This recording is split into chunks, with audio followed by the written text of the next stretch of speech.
డివిజన్లో 128వ బూత్ అహ్మద్ నగర్లో సంబంధించి ఇంటింటికి వెళ్ళి ఎమ్మెల్యేగా పొంగూరు నారాయణ గారిని, ఎంపీగా వేమిరెడ్డి ప్రభాకర్ రెడ్డి గారిని ఇద్దరిని వారి యొక్క అమూల్యమైన ఓటును వేసి తెలుగుదేశాన్ని గెలిపించమని ఒక్కొక్కరికి చెప్తూ ముందుకి సాగుతున్నాము.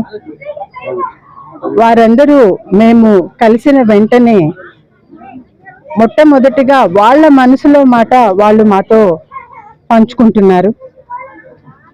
చాలా మంది చెప్పారు. అందులో ఒక పెద్దమ్మ ప్రత్యేకంగా చెప్పింది ఏంటంటే, అమ్మ నారాయణ సారు మాకు అంతకు ముందు ఇక్కడ రోడ్డు చాలా అధ్వానంగా ఉండింది, మాది చిన్న లేను, చాలా సన్న సందు. సార్ ఇక్కడికి వచ్చారు అంతకు ముందు, సార్ మినిస్టర్గా ఉన్నప్పుడు వస్తే, అమ్మ మాకు ఇక్కడ నాయన మా దగ్గరకు చూడు, ఇక్కడ ఈ రోడ్లు ఎట్టుంది చూడు, మాకు ఈ రోడ్డు వేయించాలి కదా, మాకు కావాలి కదా అని అడిగాము. నీకెందుకమ్మా, నేను వెంటనే వేయిస్తాను అని 2 రోజుల్లో, పక్క రోజే పని మొదలైంది, 2 రోజుల్లో ఈ రోడ్డు పూర్తి చేశారు. మేము పడే కష్టాన్ని సారు హృదయానికి అంత బాగా తీసుకున్నారు, మనసుకి అంత బాగా తీసుకొని రియాక్షన్ వెంటనే ఉండి మాకు సానుకూలంగా స్పందించి వెంటనే జరిగేటట్టు చూశారు. కాబట్టి మాకు ఖచ్చితంగా తెలుసు, సారు మాకు ఏదైతే ఇక్కడ ఇబ్బందులు ఉన్నాయో, కష్టాలు ఉన్నాయో, మాకు సారుకి మేము కనుక చెప్పుకుంటే మాకు వెంటనే చేస్తారు, తప్పకుండా చేస్తారు, దానికి సానుకూలంగా స్పందిస్తారు అనే నమ్మకం మాకుంది. కాబట్టి మేము తప్పకుండా నారాయణ సార్కే ఓటేసి గెలిపించుకుంటాము అని చెప్పి ఆ మహిళ, ఆ అక్క సోదరి మాకు చెప్పి పంపించడం జరిగింది.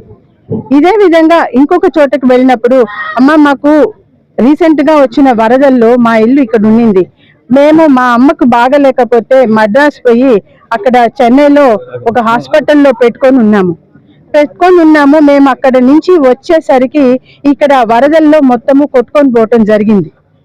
ఆ రకంగా కొట్టుకొని పోవటం జరిగిన తర్వాత మేము ఇక్కడికి వచ్చిన తర్వాత మాకు కట్టుబట్టలు, మేము చెన్నైకి ఎలా వెళ్ళామో అవి తప్ప మాకు ఇంకేమీ మిగలలేదు. మా యొక్క పరిస్థితిని మేము చెప్పుకున్నాము, ఇదిగోమ్మా మాకు ఈ విధంగా ఇబ్బంది అయింది అని చెప్పుకున్నాము, కానీ ఎటువంటి సహాయము అందలేదు అని చెప్పి, ఇదే మన సార్ ఇక్కడికి ఆల్రెడీ వచ్చినప్పుడు మేము సార్ నోటీసు కూడా తీసుకొని వెళ్ళాము. ఖచ్చితంగా కావాల్సినవన్నీ, ఇంటి సదుపాయాలు కానీ అవన్నీ చేస్తామని చెప్పి ఖచ్చితమైన హామీ ఇచ్చున్నారు. సార్ హామీ ఇస్తే అంతకు ముందు ఎలా చేశారో మాకు తెలుసు కాబట్టి ఆ విధంగా ఖచ్చితంగా చేస్తారు అనేది మాకు నమ్మకం. కాబట్టి ఆ నమ్మకంతో మేము ఖచ్చితంగా వేసి గెలిపించుకుంటామని చెప్పి ఆ మహిళ ప్రామిస్ చేయడం జరిగింది. కాబట్టి ఈ విధంగా సారు వారి యొక్క కష్టాలు, ఇక్కడ ఉన్న వాళ్ళవి చిన్నవి కాదు, వాళ్ళకి అవి జీవిత సమస్యలు, కానీ ప్రతి ఒక్కరికి కావాల్సిన అవసరాలు అన్నమాట. అవి నిత్యావసరాలు, అది ఏమి లగ్జరీ కాదు, నిత్యావసరాలు. ఒక మంచి నీళ్ళు కానీ, తర్వాత ఉండటానికి ఒక చిన్న ఇల్లు కానీ, ఇవన్నీ కూడా నిత్యావసరాలు లేవు. మాకు నిత్యావసరాలకి కావాల్సిన సదుపాయాలు లేవు. అవన్నీ నారాయణ గారు వస్తేనే జరుగుతాయి అన్న నమ్మకంతో వాళ్ళు ఖచ్చితంగా చేస్తామని చెప్తున్నారు. వారి యొక్క భరోసాకి, నమ్మకానికి తప్పకుండా సారు ఖచ్చితంగా దాన్ని నిలబెట్టుకుంటారు అని చెప్పి వాళ్ళకి చెప్పి ముందుకు వెళ్ళటం జరుగుతుంది. వారి మనసుల్లో ఇంత స్థానాన్ని ఇచ్చిన వాళ్ళందరికీ నా ప్రత్యేకమైన హృదయపూర్వక ధన్యవాదాలు.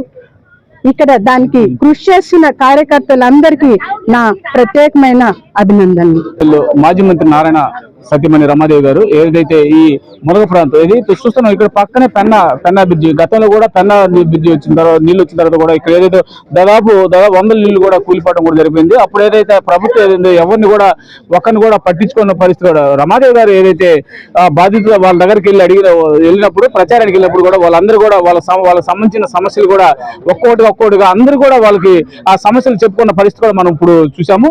ఏదైతే గతంలో ఏదైనా వరదలు వచ్చినప్పుడు కూడా బాధితులకు ఏదైతే ఉందో ప్రభుత్వం అండగా ఉండాల్సిన ఈ ప్రభుత్వం కూడా ఏదైనా ఈ ప్రభుత్వం కూడా బాధితులు కూడా ఏ ఒక్కరికి కూడా న్యాయం చేయలేదని కూడా ప్రతి ఒక్కరు కూడా రమాదేవి వద్ద ఇక్కడ బాధితులు కూడా వాపోయిన పరిస్థితి కూడా మనం ఇప్పుడే చూసాము. గతంలో ఏదైనా చిన్న వరదలు కానీ ఏదైనా జరిగినప్పుడు కూడా ప్రభుత్వం వెంటనే స్పందించి వాళ్ళకి సంబంధించిన ఇల్లు కానీ పడిపోయినప్పుడు వాళ్ళకి ఇల్లు కట్టడం కానీ వాళ్ళకి నష్టపరిహారం చేయడం కానీ జరిగే పరిస్థితి ఉంది. కానీ ఈ ప్రభుత్వం వచ్చిన తర్వాత కూడా దాదాపు ఈ 5 సంవత్సరాలు కూడా దాదాపు 2-3 సార్లు కూడా ఈ వరదలు వచ్చిన ఈ వెంకటేశ్వరం కూడా ఈ ఇల్లు పడిపోయిన పరిస్థితి కూడా ఉంది. అంటే ప్రాణాలు గుప్పిట్లో పెట్టుకొని బతుకుతున్న ఈ ఏరియా పరిస్థితుల్లో కూడా ఇక్కడ అధికారులు కానీ ప్రభుత్వం కానీ ఎలాంటి వాళ్ళకి సహాయ సహకారాలు కూడా చేయలేదని కూడా ఇప్పుడే కొంతమంది ఓటర్లను కలిసినప్పుడు కూడా రమాదేవి గారికి కూడా చెప్పిన పరిస్థితి కూడా ఇది. ఇక్కడ కొంతమంది టీడీపీ నేతలు కూడా ఉన్నారు, వాళ్ళని కూడా తెలుసుకున్నాం. సార్ చెప్పండి సార్, ఏంటి ఇక్కడ మునగ ప్రాంతం వచ్చినప్పుడు ప్రభుత్వం ఆదుకున్న పరిస్థితి? ప్రభుత్వము అసలు పట్టించుకోలేదు. 3 సార్లు వరదలు వచ్చినా మామూలుగా తూతు మంత్రంగా వచ్చి చూసిపోయారు తప్ప ప్రభుత్వ యంత్రాంగం ఎక్కడ ఏమి చేయట్లా. ఇప్పుడు కూడా నిరాశితులయ్యి ఏటి ఒడ్డున చాలా చాలా దుర్భరంగా ఉన్నది. మేము నారాయణ సాబ్ దృష్టి కూడా తీసుకొచ్చాము. వరదలు వస్తున్నప్పుడు గతంలో కూడా ఇక్కడ ముంపు ప్రాంతాల వాళ్ళని కూడా అలర్ట్ చేయడం కూడా ఉంది. అలాంటి పరిస్థితి కూడా పోయినసారి కూడా లేదని కూడా ఇక్కడ వాళ్ళు చెప్తున్నారు. అది కరెక్టేనా? ఖచ్చితంగా కూడా వాళ్ళు శ్రద్ధ తీసుకోలేదు. చాలా మంది ఇళ్ళల్లో కూడా సడన్ గా నీళ్ళు వచ్చేసి చాలా వెళ్ళిపోయారు కొంతమంది, చాలా మంది. దానివలన చాలా ఇబ్బందులు ఎదుర్కొన్నారు. నేను సార్ వస్తే ఒకటే అడిగా, సార్ దీనికి రివిట్మెంట్ పరిష్కారం ఉంది సార్, మన బ్రిడ్జి ఒకటి 2వ బ్రిడ్జి వేస్తా ఉన్నారు, దీనికి ఖచ్చితంగా రివిట్మెంట్ ఆ బోర్డుగారి తోట వరకు రివిట్మెంట్ చేయాలని సార్ నేను కోరుకున్నా. ఖచ్చితంగా సార్ కూడా హామీ ఇచ్చాడు, దాన్ని ఖచ్చితంగా నెరవేరుస్తాం. అంటే ఇక్కడ కొంతమంది టీడీపీ నేతలు కూడా ఉన్నారు, వాళ్ళని కూడా అడుగుతారు. సార్ ఏంటి అసలు ఇక్కడ పరిస్థితి ఎలా ఉంది, ఇక్కడ ఏంటంటారు? ఇక్కడ చెప్పండి సార్, ఏంటి ఇక్కడ కొంతకాలం నుంచి మునక ప్రాంతం అయిన దానివల్ల చిన్న వర్షాలకు కూడా నీటిలో వాటర్ వస్తే ఇళ్లలోకి వచ్చేసేయడం. గత 5 సంవత్సరాల నుంచి వీళ్ళని పట్టించుకునే బాధ్యత లేదు.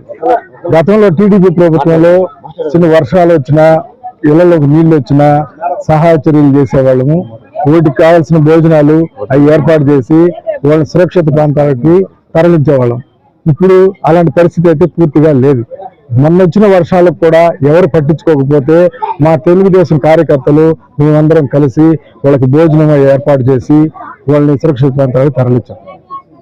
ఇక్కడ మరి కొంతమంది టీడీపీ నాయకులు కూడా ఉన్నారు. గతంలో ఏదైతే వరదలు వచ్చిందో ఆ వరదల్లో జరిగిన ఈ నష్టపరిహారం కూడా ఇక్కడ బాధితులు కూడా ఇచ్చారా లేదా అనేది కూడా మనం, అంటే వరదలు వస్తున్నప్పుడు కూడా ముందుగా అధికారులు ఏదైతే ఉందో వస్తున్నప్పుడు వాళ్ళకి ముందుగా అలర్ట్ చేయాల్సిన పరిస్థితి కూడా అధికారులు ఉంది. అంటే పోయినసారి వరదల్లో కూడా అధికారులు కూడా ఏ ఒక్కరికి కూడా ముంపు ప్రాంతాల్లో ఉన్న వీళ్ళకి కూడా అలర్ట్ చేయని పరిస్థితి కూడా కూడా ఇక్కడ కొంతమంది స్థానికులు కూడా ఇక్కడ ఎన్నికల పరిశ్రమలో ఉన్న మాజీ మంత్రి రమాదేవి గారు కూడా చెప్పడం కూడా జరిగింది. ఇక్కడ కొంతమంది టీడీపీ నాయకులు కూడా వాళ్ళు సార్ ఏంటంటారు ఇక్కడ పరిస్థితి ఎలా ఉంది? ఇప్పుడు ఇక్కడ పరిస్థితి స్పష్టంగా ఓళ్ళే మేడం గారికి చెప్పడం జరిగింది. ఏమని, మొన్న మునగ ప్రాంతంలో ఎవరు పట్టించుకోలేదు, అది టీడీపీ వాళ్ళు ఈ ఆహారం కానీ భోజనాలు కానీ పిల్లలకు కానీ మంచి చెడు చూశారు కాబట్టి సరిపోయింది. ప్రభుత్వం మటుకు ఎలాంటి చర్య తీసుకోలేదు, ప్రభుత్వం మటుకు ఎలాంటి ఈ సౌకర్యాలు కల్పించలేదు. ఇక్కడ జనాలకి చాలా ఇబ్బంది పెట్టింది. ప్రభుత్వం తరఫున చాలా ఇబ్బంది పడ్డారు. ఈ వరదలు వచ్చినప్పుడైతే మరీ అసలు కనీసం ఆ రోజు టీడీపీ పట్టించుకోకపోతే వీళ్ళ పరిస్థితులు ఎట్టుండేదో కూడా వీళ్ళు స్పష్టంగా మేడం గారికి కూడా చెప్పడం జరిగింది. వరదలు వచ్చినప్పుడు కూడా అందరినీ కూడా మేము ఆదుకున్నాము, అందరికి నష్టపరిహారం కూడా ఇచ్చామని కూడా కొంతమంది ఎమ్మెల్యేలు మంత్రులు కూడా చెప్పిన పరిస్థితి. దీని మీద ఏం చెప్తారు? ఇది అన్ని ఉత్త మాటలు, బూటక మాటలు అన్నమాట. ఈ వైఎస్ఆర్ కాంగ్రెస్ పార్టీ చేసిన మాటలు వేరు, చేతులు వేరు. పనిచేసింది ఒకటైతే చెప్పేది ఒకటి. ఏమంటే వాళ్ళు అంటే నేను వైఎస్ఆర్లో చేశాను కాబట్టి నేను చెప్తున్నాను ఆ విషయం. మాటలు చెప్తారనమాట, పని చేయరు. అందువల్ల ఆ పార్టీ నచ్చక మేము తెలుగుదేశంలో చేరాము. ఈయన వాతావరణం మేము పుట్టినప్పటి నుంచి చూస్తున్నాం. వీళ్ళు మొన్న వచ్చిన తుఫాన్కి ఇక్కడ కార్పెంటర్ అయితే అసలు ఏమి పట్టించుకోవాలా, ఆ బిల్డింగ్ పగలగొట్టి అమ్ముకున్నాడే తప్ప అసలు వీళ్ళకి మజ్జిగ ప్యాకెట్ కూడా ఇలా వాటర్ ప్యాకెట్లు కూడా ఇవ్వలేదు. ఇది వాస్తవం. ఇక్కడ మరి కొంతమంది టీడీపీ నాయకులు కూడా సార్ చెప్పండి, ఏంటి సార్ ఇలా ఇక్కడ పరిస్థితి ఎలా ఉంది? ఇక్కడ పరిస్థితి మేము 2004 నుంచి ప్రాంతవాసులుగా మాకు బాగా తెలుసు. మొదటి నుంచి మేము కాంగ్రెస్ పార్టీ నుండి ఇటీవల తెలుగుదేశం పార్టీలో చేరడం జరిగింది. ఈ 4 ఏళ్ల కాలంలో ఎప్పుడు కూడా ఈ ప్రాంతానికి ఎవరు ఏ నాయకుడు వచ్చి ఏమి చేసింది ఏమీ లేదు. కొత్త మాటలు చెప్తారు తప్పించి ఈ రోజు వరకు ఇక్కడ చేసిన కార్యక్రమాలు ఏమీ లేవు. అంతా ఇంత చేసామంటే మా వ్యక్తిగతంగా ఏదైనా చేసామని తప్పించి మిగతా వాళ్ళు ఎవరు ఏం చేసింది ఇక్కడ లేదు. ఇది వాస్తవం. ఇది ఇక్కడ ఏదైతే ఇప్పుడే ఈ గతంలో కూడా వైసీపీ పార్టీలో ఉంటూ ఈ నాయకులు కూడా అందరూ కూడా వైసీపీ పార్టీలో గతంలో కూడా వైసీపీ పార్టీ చెప్పేది ఒకటి చేసేది ఒకటి. కానీ ఇక్కడ ఏదైతే ఉందో గతంలో కూడా మేము వైసీపీ పార్టీలు ఉన్నప్పుడు కూడా ఇక్కడ మునగ ప్రాంతాల్లో మనం ఉన్న వాళ్ళందరూ కూడా మేము వ్యక్తిగతంగా మేము సహాయం చేసామే కానీ పార్టీ తరపున కానీ ప్రభుత్వం తరపున కానీ ఏ ఒక్క సాయం కూడా అందలేదు. గతంలో ఏదైనా ఇట్లాంటి వరదలు ఇలాంటి జరిగినప్పుడు కూడా ప్రభుత్వం వాళ్ళకి ఆదుకొని వాళ్ళకి కావాల్సిన బియ్యం కానీ నష్టపరిహారం కట్టించే పరిస్థితి కూడా గతంలో ఉండేది. కానీ ఈ ప్రభుత్వం వచ్చిన దాదాపు రెండు మూడు సార్లు ఇక్కడ జరిగిన పరిస్థితి 2-3 సార్లు జరిగిన పరిస్థితులు కూడా ఏ ఒక్కరు కూడా నష్టపరిహారం కూడా కట్టించిన పరిస్థితి కూడా ఇక్కడ టీడీపీ నేతలు కూడా చెప్తారు. కెమెరామెన్ రూప్ కుమార్ తో ఎన్ఎల్ఆర్ న్యూస్, చిన్న, నెల్లూరు.